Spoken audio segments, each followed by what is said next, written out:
Comienza el Catecismo de la Iglesia Católica, un programa dirigido por el Padre Luis Fernando de Prada.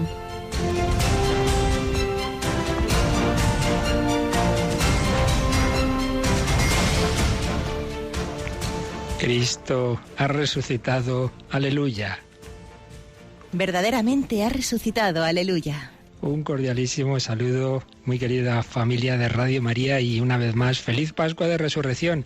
Hemos empezado este programa con el saludo que se suelen intercambiar los cristianos de diversos países de Europa del Este. Se encuentran y dicen, Cristo ha resucitado.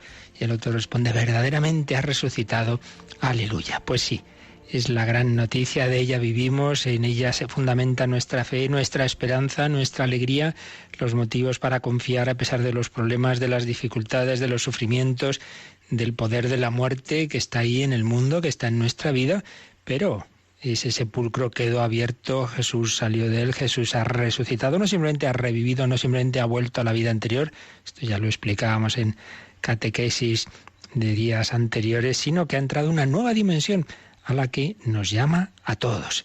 Tenemos con nosotros a Yolanda Gómez. Buenos días, Yoli. Muy buenos días, padre. Estamos en Radio María con mucha alegría, ¿verdad? Y transmitiendo por todos los caminos, por los jingles que llamamos, ¿verdad? Por las canciones, por los programas, este gozo de Cristo resucitado. Sí, la verdad es que es una alegría, después de esos días intensos de la Semana Santa, concluir ahí con esa resurrección del Señor que nos salva.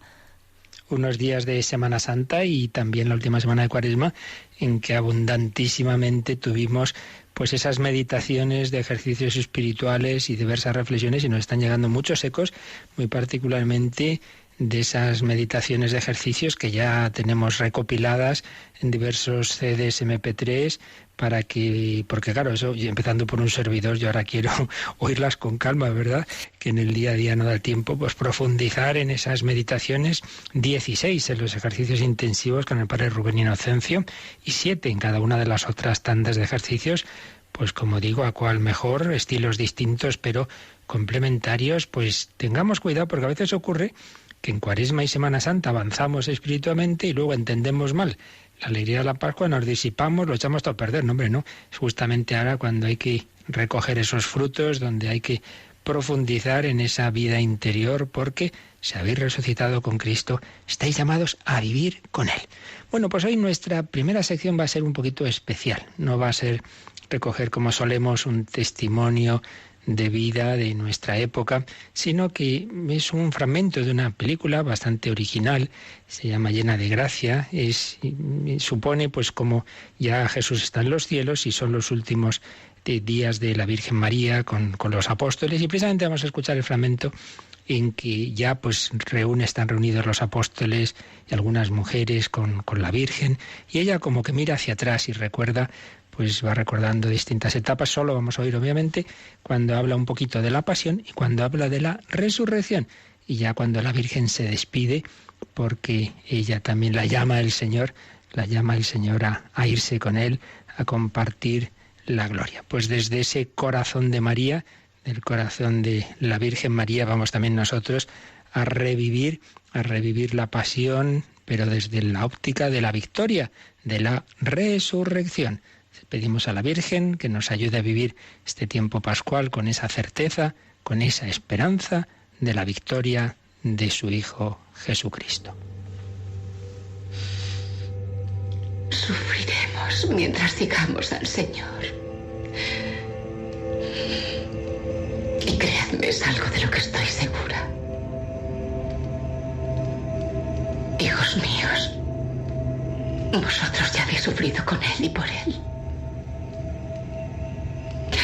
¿Todavía recordáis cómo vuestros temores y dudas fueron confirmados cuando lo visteis clavado en la cruz? Vosotros lo visteis morir.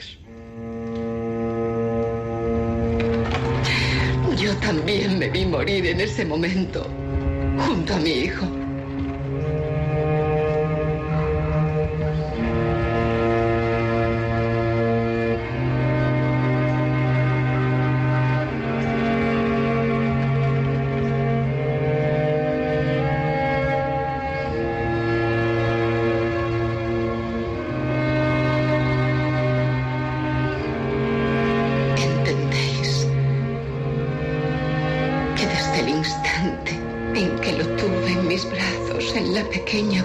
de Belén. No he hecho otra cosa que seguir los pasos de un camino marcado por la sangre y por la muerte.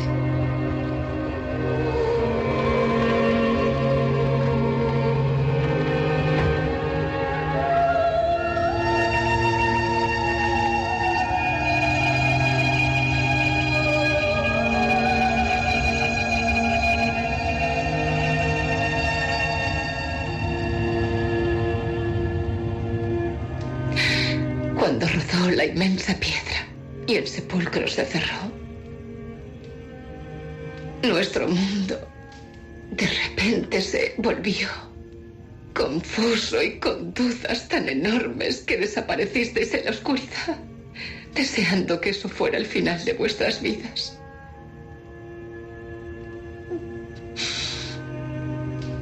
Todavía hay restos de polvo en nuestras sandalias. Y también en la ropa del camino donde le azotaron hasta que se desvanecieron. Todos esos gritos sin piedad que desgarraban nuestros oídos. Todavía tengo el olor de su sangre en lo más profundo de mí. Y la veo derramarse por su cabeza, por sus pies y por sus manos.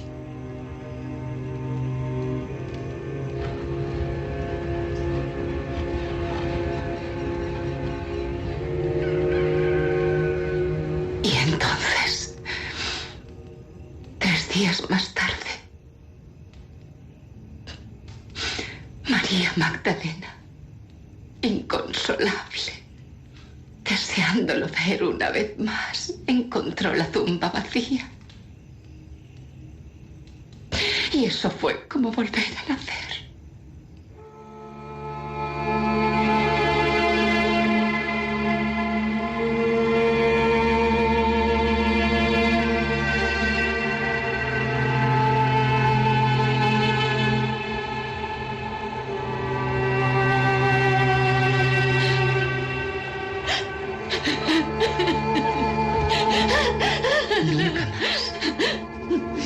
Volvió a amanecer como ese día.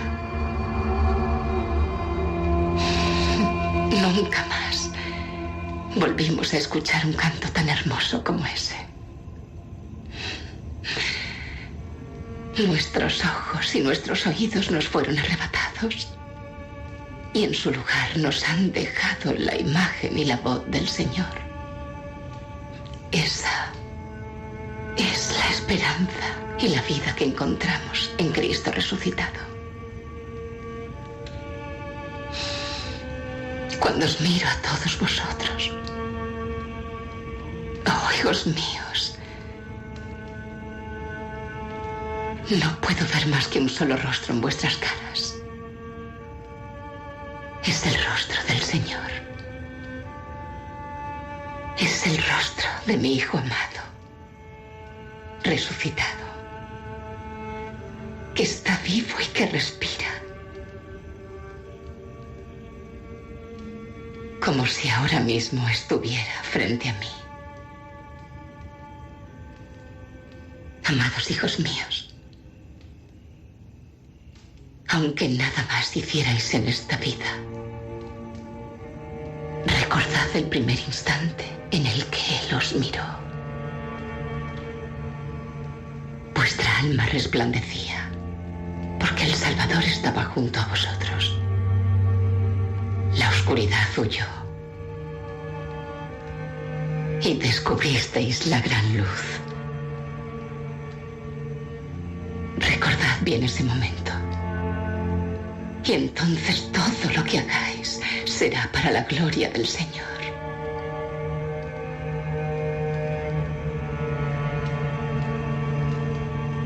Que la paz sea con vosotros.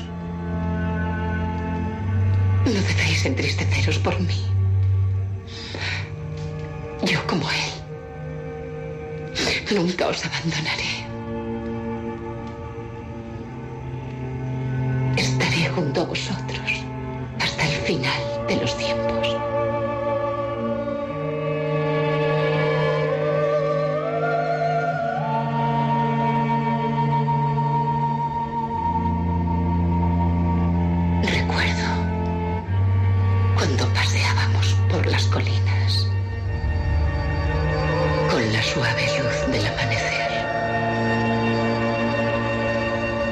hablábamos de tantas cosas maravillosas.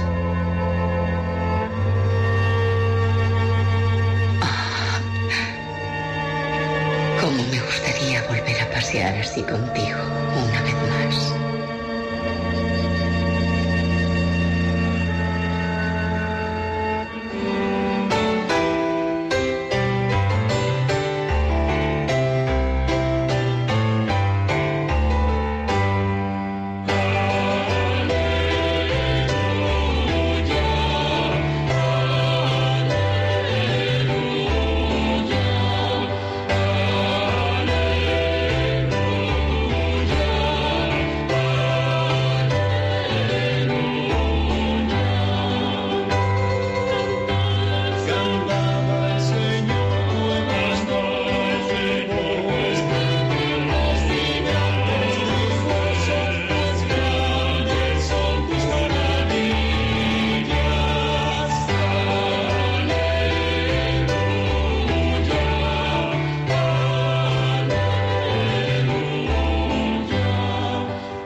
Bueno, Yolanda, qué bonita representación de esas palabras de María, ¿verdad? Una preciosidad, la verdad, si te trasladas ahí en ese momento y lo que han tenido que sentir.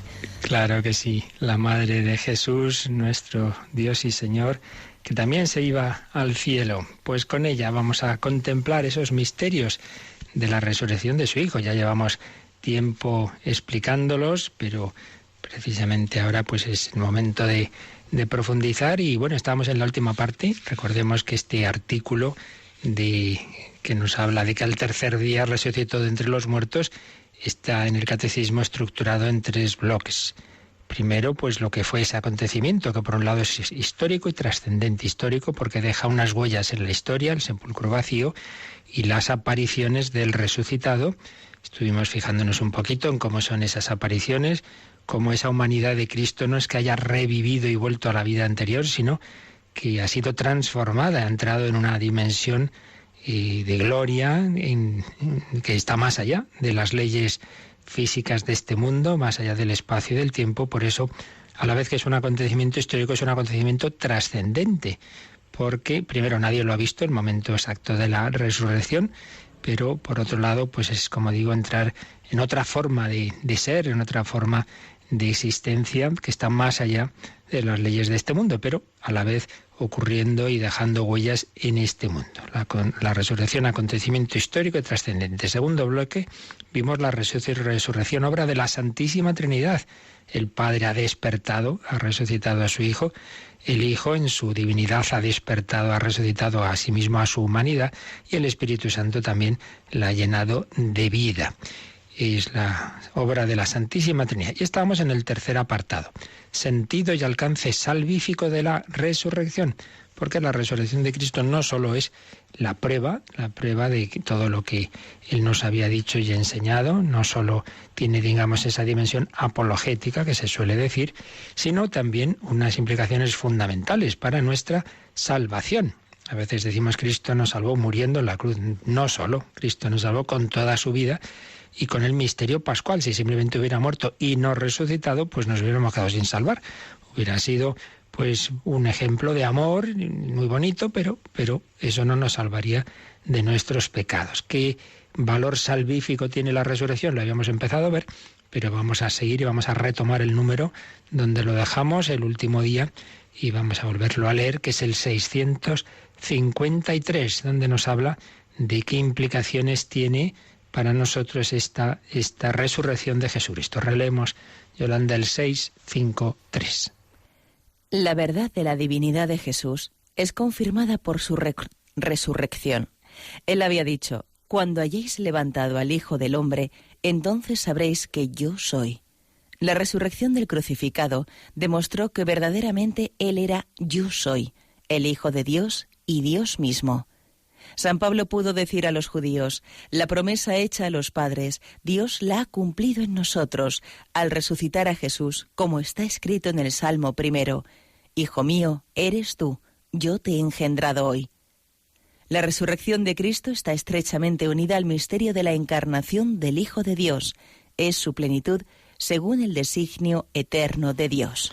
Así pues, el primer sentido y el primer aspecto en que nos ayuda la resurrección de Cristo es que confirma nuestra fe y concretamente pues muestra que la pretensión, la inaudita pretensión divina de Jesús es verdadera. La verdad de la divinidad de Jesús es confirmada por su resurrección y se cumple esta palabra misteriosa que había dicho Jesús y que recogía San Juan en su Evangelio, Juan 8:28, cuando hayáis levantado al Hijo del Hombre, entonces sabréis que yo soy.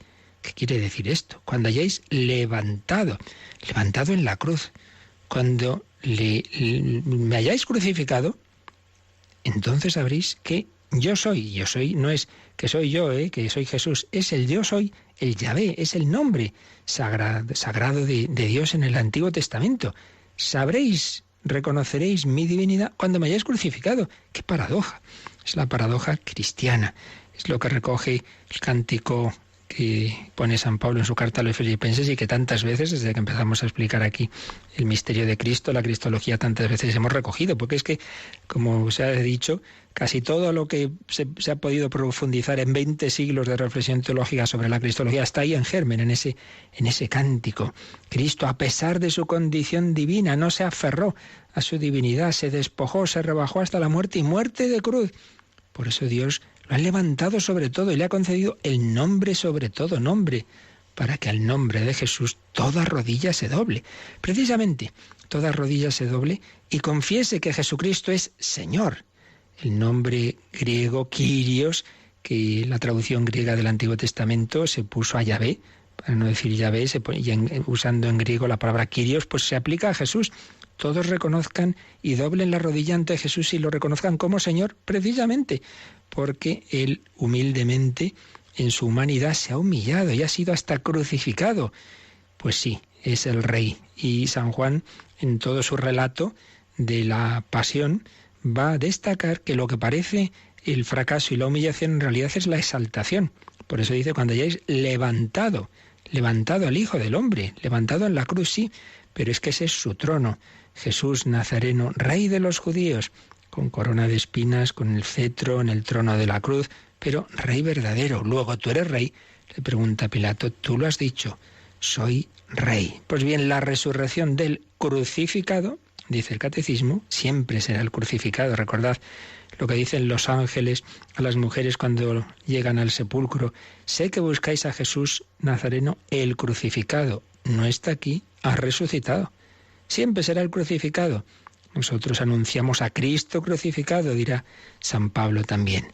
La resurrección del crucificado demostró que verdaderamente Él era yo soy, es decir, ese Dios que se había ido revelando en el Antiguo Testamento, el Hijo de Dios, la diferencia con el Padre, pero Dios mismo, porque en Dios ese engendrar al Hijo no es como en los hombres, que primero está el Padre, luego ese Padre tiene un Hijo que empieza a existir después, y hubo un tiempo en que el Hijo no existía. No, en Dios no es así, en Dios es todo simultáneo.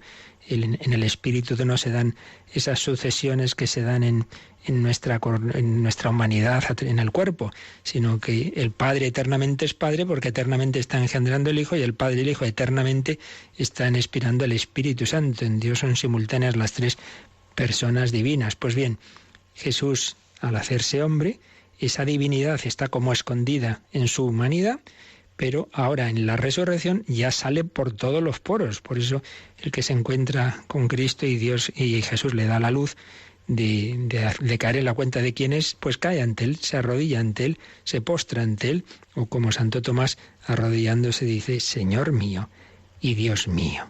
La promesa hecha a los padres, Dios la ha cumplido en nosotros al resucitar a Jesús. Y finalmente este número dice que la resurrección de Cristo está estrechamente unida al misterio de la encarnación del Hijo de Dios. Es su plenitud, según el designio eterno de Dios. Claro, tenemos que ver todo unido.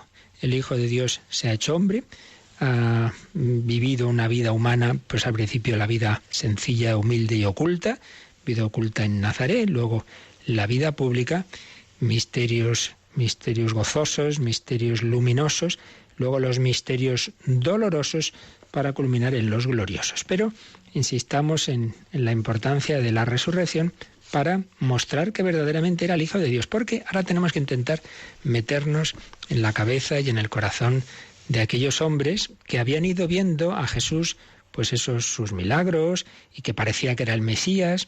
Muchos cada vez más creían en él. Cuando resucita a Lázaro, pues eso, muchísima gente le impresiona, pues este tiene que ser el Mesías. Y los apóstoles, pues claro, han dejado todo por seguirle a él, están convencidos de que es el Mesías, y también va creciendo su fe en que no simplemente es un hombre ungido por Dios, un gran profeta, sino que en él hay una presencia especial de Dios, y va llegando a esa fe. Tú eres el Mesías, el Hijo de Dios. Una fe que tiene sus altibajos, como pasa con nosotros. Sí, pero menudo bajón, diríamos hoy, van a tener cuando ese Jesús sea juzgado por el Tribunal Supremo de Israel, el Sanedrín, que lo consideraban pues como si fuera palabra de Dios, y juzgado y condenado como blasfemo, como impostor. Ojo, Jesús no es condenado simplemente porque se diga Mesías, porque otros se habían presentado como Mesías y bueno, pues vale, ya se vio que no lo eran, pero eso en sí mismo no era un motivo de... eso no era blasfemia. ¿Cuál fue la blasfemia de Jesús según el Sanedrín?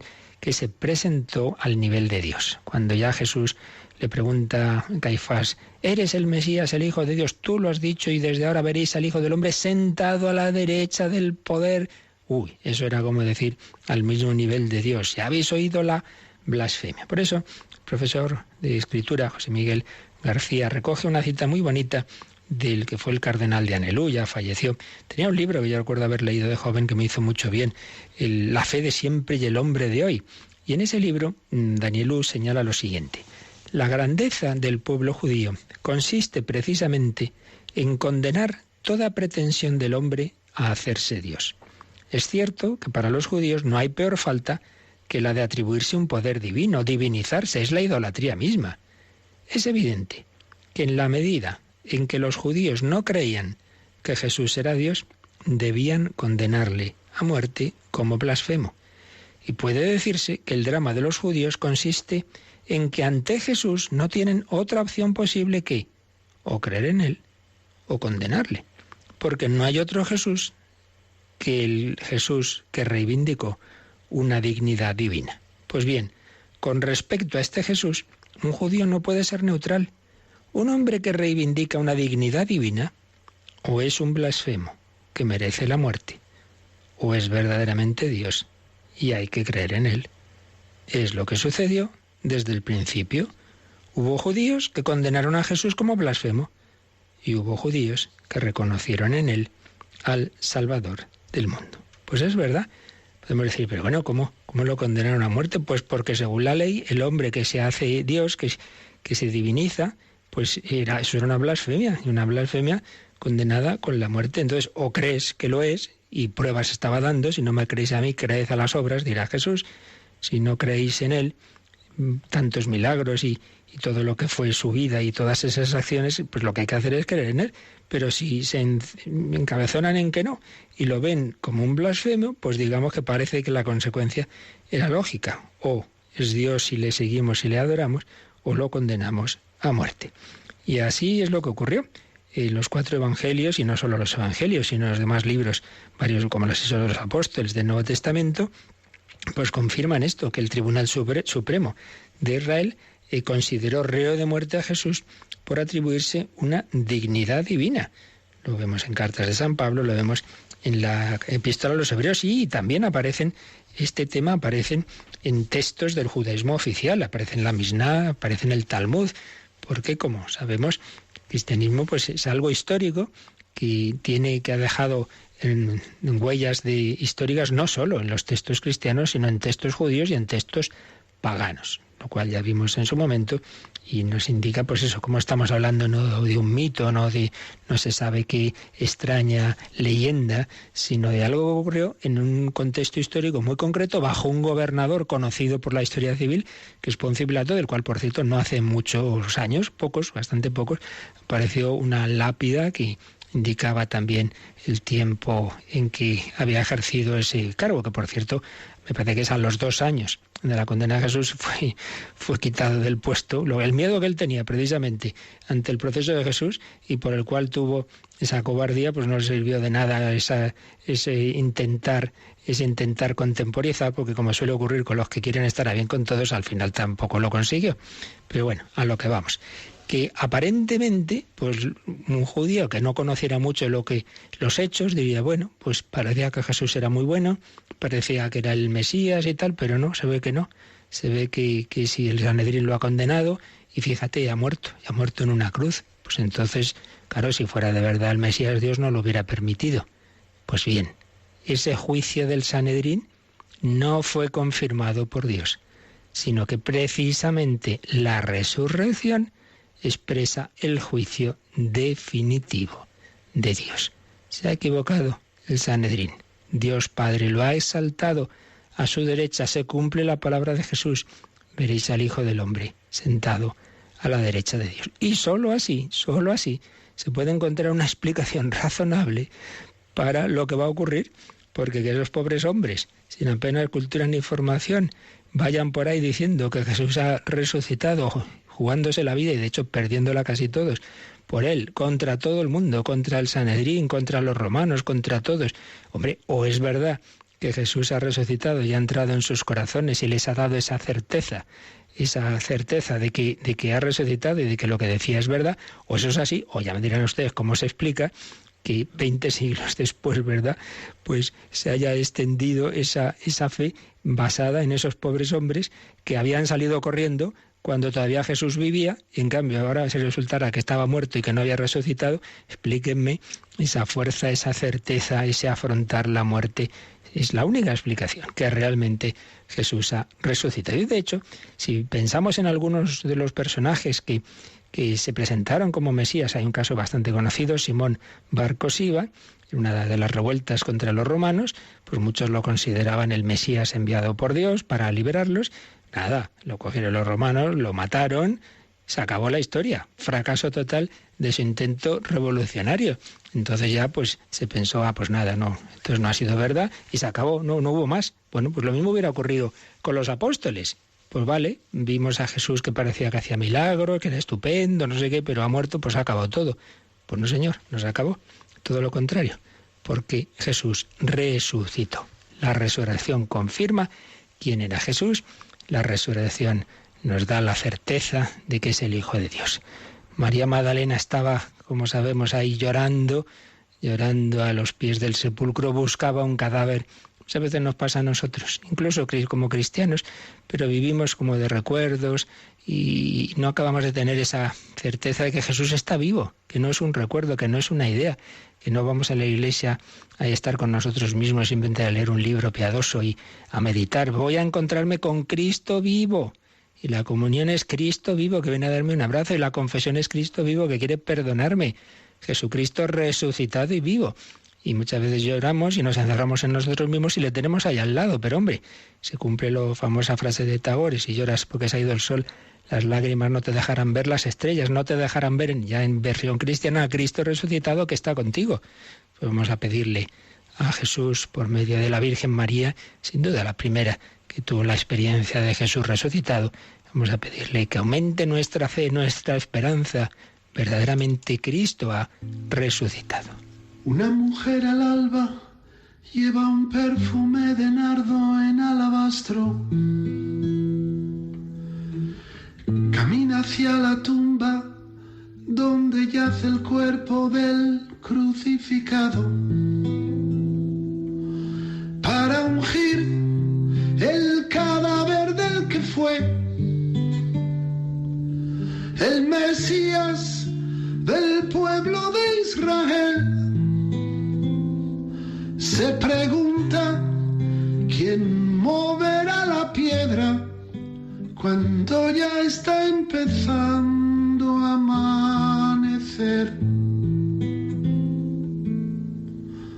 La tumba está vacía y pregunta a un hombre si él se lo ha llevado. Él la llama María, y ella reconoce al que ha resucitado. Rabuni se ha arrodillado a los pies del que dijo: buscad y encontraréis. Él la envía, pedidle a mis hermanos, volved a Galilea, allí me veréis.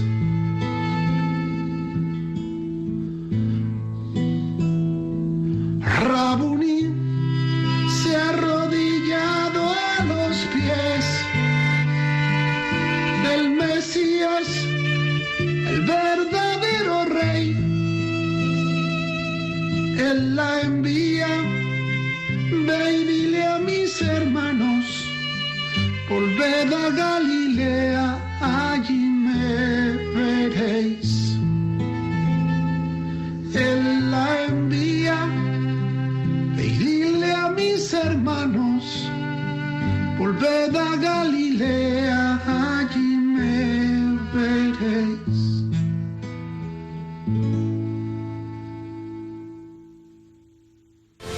Conoce la doctrina católica.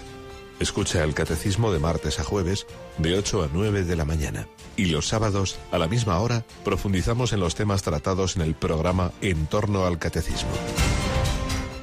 Pues sí, Jesús ha resucitado. Cristo resucitó al tercer día, según las Escrituras, dice San Pablo en 1 Corintios 15, 4. No hay que fijarse en eso de los 3 días como si hubieran pasado 3 periodos de 24 horas. Es la manera judía de contar, viernes, sábado y domingo, pero ante todo, más que el dato, digamos, desde el punto de vista cronológico, es un dato teológico, escatológico. 3 días son el tiempo de la obra salvífica de Dios, dice un autor Suber, y lo cita el cardenal Sembon en su Cristología, al cual nos recuerda, por cierto, cómo ese cántico del siervo de Yahvé que anunciaba la pasión, ese cántico que leemos el Viernes Santo en los oficios de la muerte del Señor, también ya al final hacía una alusión velada a la victoria del siervo de Yahvé, que iba a ser Jesucristo, porque dice: si ofrece su alma por el pecado, verá una descendencia muy duradera. La voluntad del Señor está conducida por su mano. Por cuanto se angustió su alma, verá la luz y se saciará. Pues sí, vio la luz y se saciará, y vio su descendencia, es decir, el pueblo de Dios, que íbamos a creer en Jesucristo. Y es que Dios ha tomado partido por él en contra de sus asesinos, señala el gran teólogo von Balthasar. Dios lo ha justificado, más aún con palabras de San Pedro en ese discurso que recoge los Hechos de los Apóstoles, una frase clave, Hechos 2:36. Dios lo ha constituido Señor y Mesías a este Jesús, a quien vosotros habéis crucificado. Aquí está la paradoja cristiana. Un hombre crucificado, Dios lo ha constituido Señor. Y repetimos una vez más que Señor en el lenguaje bíblico es Dios, Kyrios. Es la palabra griega para decir el Dios que se había revelado en el Antiguo Testamento, Yahvé. Dios lo ha constituido a su propio nivel. A ese hombre es Dios. Porque sí, se ha hecho hombre, ha sido crucificado, ya ha muerto, ya ha descendido al Seol y toda la humillación del mundo y más, pero era Dios, y ahora se manifiesta en su resurrección. Siempre lo fue, pero estaba escondido, y ahora ya no hay duda, ahora está ahí glorificado. Dios lo ha constituido Señor y Mesías, a ese Jesús, a quien vosotros, y en ese vosotros estamos todos, claro, habéis crucificado. Por eso señala Cardenal Sembon, el hecho de que Jesús resucitado sea adorado nos indica que podemos ya contar muy pronto con esa confesión de la divinidad de Jesús desde el primer momento, no esas teorías sin ningún fundamento histórico de que, pues nada, al cabo de los siglos la Iglesia divinizó a Cristo. Venga, hombre, lea usted un poquito el Nuevo Testamento, incluso los testimonios de los paganos que ya cuentan. Hay un testimonio romano que creo que leímos en su momento, cómo hablan de cómo los cristianos se reúnen el domingo por la mañana y adoran a Cristo como Dios. Pues claro, el anuncio de la Iglesia primitiva se ha referido a esta realidad en la que el mundo se encuentra después de la resurrección con el nombre de Kyrios. El resucitado es Kyrios. Él participa de la gloria de Dios Él es nuestro paráclito junto al Padre. Luego nos prometió otro paráclito que es el Espíritu Santo. Y por eso resume San Pablo pues la esencia del querigma. Si confiesas con tu boca al Señor Jesús, si con tu boca dices que Jesús es Señor y crees de corazón que Dios lo resucitó de entre los muertos, te salvarás. Por eso, lo que decíamos, esta resurrección de Cristo es principio de nuestra salvación. Por un lado, nos confirma quién es ese Jesús, pero por otro lado, es el camino por el que Él nos comunica la salvación. ¿Qué es la salvación? Pues la vida de Dios en nosotros. En definitiva, la comunicación del Espíritu Santo. Por eso, como iremos viendo en estos próximos días, hay, digamos, como un acontecimiento global que es la glorificación de Cristo, que tiene tres etapas, tres aspectos. Primero, su propia resurrección. Segundo, la ascensión. Y tercero, Pentecostés, la comunicación del Espíritu Santo. Ese es el fruto de toda la obra de la encarnación. Ese es el de al final, que Jesucristo nos da la vida de Dios, la vida íntima de la Santísima Trinidad. El amor que une al Padre y al Hijo se nos comunica a nosotros, pobres criaturas, como fruto de que un hombre, cabeza de la humanidad, ha amado y obedecido, reparado con su obra redentora, con su amor infinito, ha reparado humanamente, pero siendo a la vez persona divina, ha reparado todos nuestros millones de noes y de pecados con el sí de su encarnación. Y como fruto se nos da el Espíritu Santo. Al morir Jesús en la cruz, dice San Juan, inclinando la cabeza, entregó el Espíritu. No solo es que murió, entregó el alma, sino que entregó el Espíritu Santo a la humanidad, a ti y a mí. Ese es el fruto de la redención. Pues eso es lo que ya nos va a explicar el número siguiente, el 654. Hemos visto que la resurrección confirma la divinidad de Jesús, pero eso ahora ya más en concreto, ¿cómo nos afecta a nuestra vida espiritual? Pues vamos a verlo en el 654. Hay un doble aspecto en el misterio pascual. Por su muerte nos libera del pecado. Por su resurrección nos abre el acceso a una nueva vida. Esta es, en primer lugar, la justificación que nos devuelve a la gracia de Dios, a fin de que, al igual que Cristo fue resucitado de entre los muertos, así también nosotros vivamos una nueva vida. Consiste en la victoria sobre la muerte y el pecado, y en la nueva participación en la gracia. Realiza la adopción filial porque los hombres se convierten en hermanos de Cristo, como Jesús mismo llama a sus discípulos después de su resurrección. Id, avisad a mis hermanos. Hermanos no por naturaleza, sino por don de la gracia, porque esta filiación adoptiva confiere una participación real en la vida del Hijo único, la que ha revelado plenamente en su resurrección. Bueno, pues un número largo, muy importante. Aquí es donde ya vemos claramente esa dimensión salvífica del misterio pascual. La Pascua, misterio pascual. ¿Cuál es ese misterio pascual? Pues Cristo ha muerto, ha asumido todo lo que sería negativo, ha asumido, pues primero, siendo creador infinito, ha asumido la limitación, se ha hecho hombre, la encarnación. Es el primer paso, es el paso decisivo, es el salto de ser el creador infinito a hacerse en cuanto hombre una criatura. En cuanto hombre, ese cuerpo y alma de Jesús empiezan a existir en un determinado momento, antes no existían. La encarnación, pero luego una encarnación humilde en una nación sencilla, pobre, en una aldeilla, en Nazaret, una vida muy discreta, pues ahí como hijo del carpintero del pueblo, con una vida pues pobre. Luego esa vida pública pues también con unos cuantos ahí pescadores, no tenía dónde reclinar la cabeza, y sobre todo esa humillación de la pasión, de la condena, de la muerte que no se podía aplicar a un ciudadano romano, de la cruz, la flagelación que tampoco podía tener un ciudadano romano. Bien, esa es la parte de descenso del misterio pascual, pero por su muerte ha pasado a la resurrección, la victoria, la Pascua, el paso de la muerte a la vida. Y fijaos que hay como diversas dimensiones en este misterio pascual, y a lo largo de la historia se han ido acumulando, digamos, una dimensión sobre la otra. Quiero decir lo siguiente: pueblos antiguos, y entre ellos también Israel, pues se asombraban de ese milagro de la vida que se produce en primavera. Porque fijaos que en el otoño empiezan a caer las hojas de los árboles, en el invierno pues hay plantas que mueren, animales que invernan, parece que vence la muerte. Pero llega la primavera. El hombre primitivo que lo ha visto por primera vez diría, ¡ay, que se acaba todo! No, llega la primavera. Llega la primavera, empiezan a brotar nuevas plantas, vuelven a salir hojas, salen animalitos. Entonces es el milagro de la vida. Entonces, ¿qué hacían esos pueblos? Pues ofrecían a Dios lo primero que recogían, sea del campo, si eran agrícolas, y entonces este es el origen, digamos, a nivel natural de la Pascua, ofrecer esos primeros cereales o esos primeros corderitos. Nivel natural, la Pascua parecía que vencía la muerte, pero ha vencido la vida. Segundo, el nivel histórico del Antiguo Testamento. Israel, esclavo en Egipto, parecía que no había salida, por fin salen de allí, pero llega el ejército del faraón, los va a matar a todos, y sin embargo se abre el Mar Rojo y se salvan, y llegan a la libertad. Pues de nuevo vemos el mismo esquema. Parecía que vencía la muerte, y al final vence la vida. Israel ha vencido por la acción de Dios, pero en el último momento, cuando parece que está todo perdido, es el estilo de Dios. Cuando ya vence la muerte, al final la última palabra es de la vida. Tercero, el momento principal, la Pascua central, la de Cristo, pues venció la muerte. Vaya que si venció la muerte, el odio, la injusticia, el sepulcro, pues está como sellando todas las esperanzas. Todo lo que esperábamos, pues ha quedado en ese sepulcro.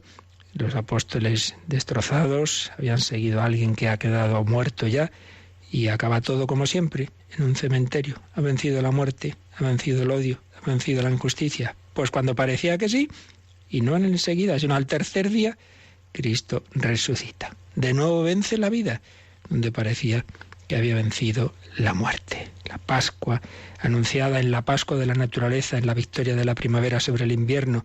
La Pascua anunciada en la liberación de Israel, a través de aquel cordero cuya sangre se ungía las jambas de las puertas y Israel salía de Egipto y luego pues era salvado en el Mar Rojo.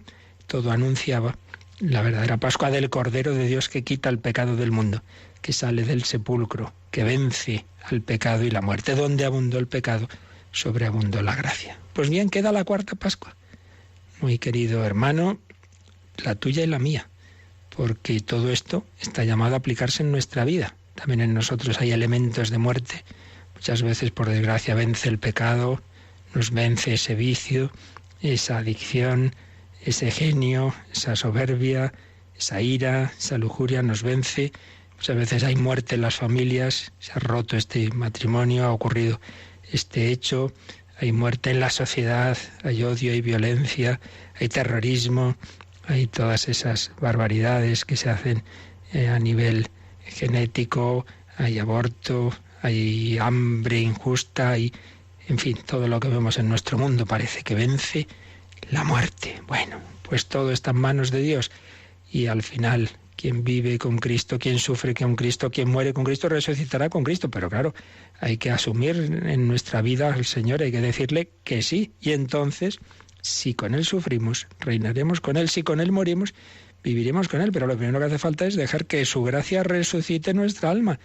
Por eso viviremos el misterio pascual si también morimos al pecado y entramos en la vida nueva. Pues ese es el primer fruto. El último será la resurrección del cuerpo, pero de momento el Señor lo que quiere es resucitar nuestra alma. Por eso hemos empezado leyendo en este número 654 que por su muerte nos libera del pecado y por su resurrección nos abre el acceso a una nueva vida.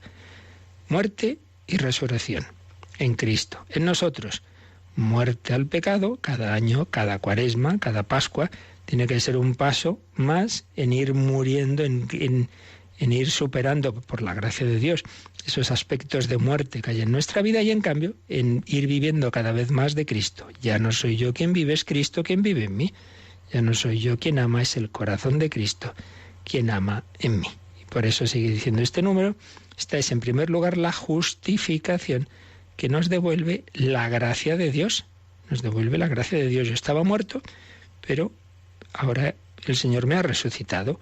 Esto sobre todo lo experimentan los que tienen una conversión así fuerte, como más repentina, pasan de la noche al día, pero en realidad en todos nosotros, de una manera o de otra, otras veces será más suavemente, más progresivamente, pero lo importante es esto, que lleguemos a vivir con Cristo resucitado, que vivamos de la vida divina, de la vida de la gracia, que no veamos las cosas humanamente, sino con los ojos de Dios. Eso es la fe, ver las cosas con los ojos de Jesús.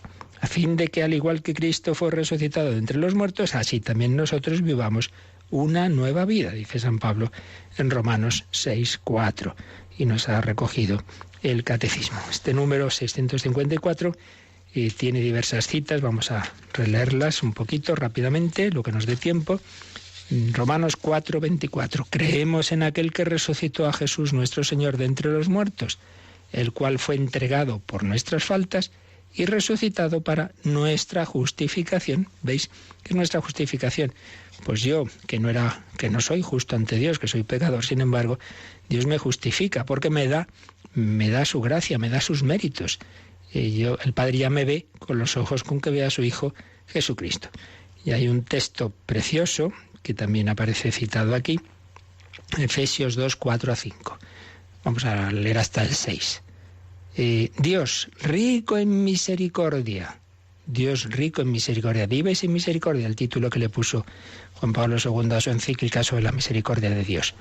Dios rico en misericordia, por el mucho amor con que nos amó, estando nosotros muertos por nuestros pecados, nos vivificó juntamente con Cristo, pues por gracia habéis sido salvados. Con Él nos resucitó, con Él nos sentó en el cielo, por Cristo Jesús. ¡Qué preciosidad!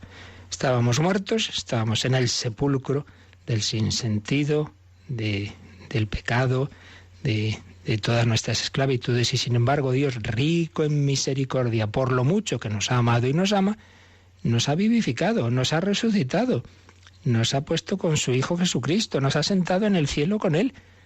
Con el corazón ya debemos vivir en el cielo, y luego, pues esto será definitivo, por la misericordia de Dios, tras nuestra muerte y resurrección.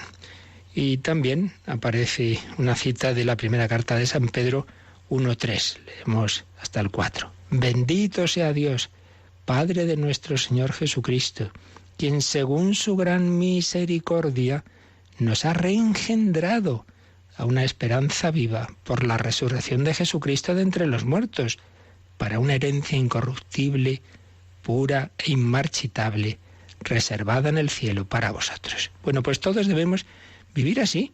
Hay que vivir con esta alegría y con esta acción de gracias, bendiciendo a Dios. Muchas veces nuestra oración es solo pedir. Pues no, vamos a bendecir. Bendito sea Dios, que por su gran misericordia nos ha hecho nacer de nuevo, por la resurrección de Jesucristo. Jesucristo ha nacido de nuevo. Oye, tú eres mi hijo, yo te he engendrado hoy. El Padre lo ha resucitado. Bueno, pues también a mí me ha resucitado, me ha dado una vida nueva. Puedo llegar a estar con Él en el cielo. Y esto es lo que Jesús anuncia a las mujeres, lo que anuncia María Magdalena, lo que anuncia a los apóstoles. De pronto Jesús les salió al encuentro y las saludó a las mujeres. ¡Salve! Ellas se acercaron, se abrazaron a sus pies y lo adoraron. Entonces les dice Jesús, no tengáis miedo, id a llevar la noticia a mis hermanos, a mis hermanos. Lo dice este número del Catecismo, que la resurrección realiza la adopción filial. Hemos sido hechos hijos de Dios en Cristo, hijos en el Hijo, y por tanto somos hermanos de Cristo. Esto es impresionante, es nuestro hermano mayor, nos coge de la mano y nos mete en casa. Volved a casa, nos mete en la familia, y hizo decir a mis hermanos. Qué bonito. Y a María Magdalena Jesús le dice, suéltame. María Magdalena dice, uy, ya que te he visto yo no te suelto. Ahí agarrada a los pies, y bueno, tranquila hija, todavía no he subido al Padre. Quedaba 40 días de verle, de tener posibles encuentros con él. Todavía no he subido a mi Padre. Vete a mis hermanos y diles, voy a subir a mi Padre y vuestro Padre, a mi Dios y vuestro Dios. Por la redención, por la resurrección, ya Dios es nuestro Padre, hemos sido hechos hijos de Dios, hemos entrado en la familia, somos hermanos de Cristo. Hermanos, dice el Catecismo, no por naturaleza, sino por don de la gracia, porque esta filiación adoptiva confiere una participación real en la vida del Hijo único, la que ha revelado plenamente en su resurrección. Bueno, es un número muy rico, muy denso, precioso, para vivir con alegría, con esperanza, con acción de gracias, bendiciendo a Dios. Profundizaremos un poquito más en él, si Dios quiere. Mañana vamos a quedarnos, pues así, dando gracias a Dios, cantando sus alabanzas, y estos últimos minutos, además de la oración y la reflexión, si queréis alguna consulta, algún testimonio también, de cómo el Señor ha podido actuar en vuestra vida y resucitar vuestro corazón, pues también podéis hacerlo ahora en el correo electrónico o en el teléfono que ahora nos recuerdan. Participa en el programa con tus preguntas y dudas. Llama al 91 153 8550. También puedes hacerlo escribiendo al mail catecismo@radiomaria.es. catecismo@radiomaria.es.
Bueno, pues teníamos aquí algunos correos de estos días. Nos preguntaba María Jesús, si, resumiendo el correo, si en el nacimiento de todo ser humano interviene Dios.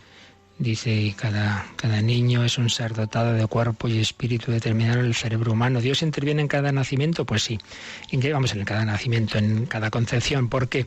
Porque lo que es, en nosotros hay dos componentes unidos, cuerpo y alma o espíritu, ¿verdad?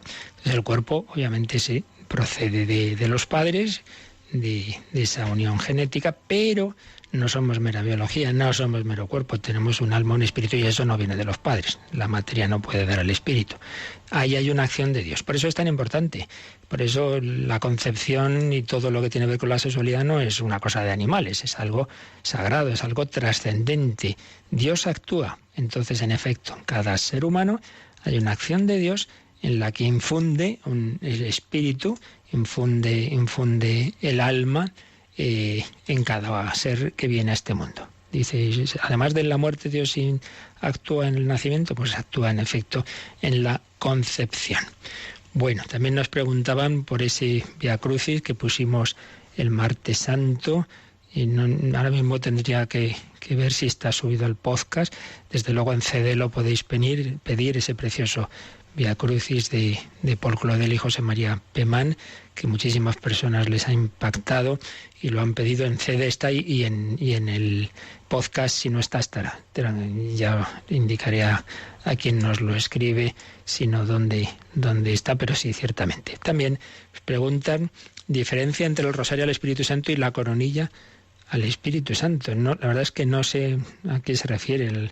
Nosotros la coronilla que conocemos y que rezamos en Radio María es la de la misericordia, que es ese rosario que el Señor inspira a Santa Faustina y que así ha sido reconocido por la Iglesia y sobre todo por San Juan Pablo II, que canonizó a Santa Faustina tras estudiar, claro, en el proceso todos esos mensajes y como algo digno de fe Y por eso, pues en esta semana estamos haciendo esa novena de la misericordia y luego todos los días rezamos ese rosario de la misericordia. Pero esta otra coronilla, hay muchas devociones que están bien, si tienen la aprobación de la autoridad competente, pero personalmente no conozco en concreto a cuál se refiere. Pero bien, si es algo que está aprobado, pues siempre es bueno. Todo lo que sea rezar, invocar al Señor, cualquiera de las personas divinas, está bien. ¿Tenemos alguna pregunta por teléfono, Yolanda? Sí, nos ha llamado Miguel de Madrid y pregunta qué tenemos que hacer para no solo vivir los 50 días de Pascua, sino vivirlo toda la vida. Bueno, pues esa es la vida cristiana, ¿verdad? La vida en el Espíritu. Pues ante todo, como esto es gracia, la gracia que hay que hacer, pedirla. Entonces, lo primero, pedirlo. Señor, ilumíname, resucítame cada día, dame esa gracia, porque yo por mí mismo no puedo. Luego, acercarnos a las fuentes por donde Dios ha prometido esa vida. ¿Cuáles son? Pues ante todos los sacramentos. Claro, lo principal, la liturgia. Entonces, desde simplemente el leer el Evangelio del día, el meditarlo, hasta poder, si uno puede, pues acudir a la Eucaristía. Por supuesto, ya se sobreentiende la dominical, que es la principal, y donde está ese mandamiento de la Iglesia por nuestro bien, pero si uno puede también entre semana, pues hombre, mejor que mejor. Y desde luego una ayuda extraordinaria por donde nos viene esa gracia que nos resucita es la confesión. Entonces la confesión no lo dejemos así para de Pascuas a Ramos, y nunca mejor dicho, así me confieso en Semana Santa y luego en Navidad y ya está. Hombre, yo diría que al menos todos los meses intentemos, puede venir bien ese recordatorio de primer viernes de mes. Pues para el primer viernes de mes me confieso, comulgo en ese primer viernes de mes. Tenemos también esa promesa del Señor tan recomendada por la Iglesia de hacer esos primeros viernes de mes. Y en fin, ya de aquí pues tantos medios que la Iglesia nos da, ¿verdad? La lectura espiritual, la vida de fe en una comunidad, las obras de misericordia, en fin, ya sería toda la vida cristiana. Pero como clave, el acercarnos a la liturgia, el acercarnos a los sacramentos y en la oración ir asimilando lo que el Señor nos dice, pues sobre todo pues leyendo cada día un poquito el Nuevo Testamento. Yo diría que eso es lo más importante, y todo pues en actitud humilde, en invocar la ayuda del Señor, la intercesión de María y de todos los santos. Pues también lo hacemos ahora, pedimos al Señor su bendición para vivir este día de la octava de Pascua. La bendición de Dios Todopoderoso, Padre, Hijo y Espíritu Santo, descienda sobre vosotros. Alabado sea Jesucristo resucitado.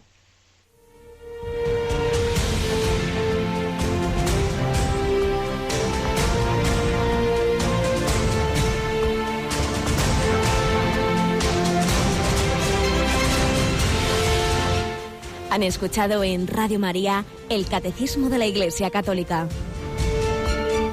un programa dirigido por el Padre Luis Fernando de Prada.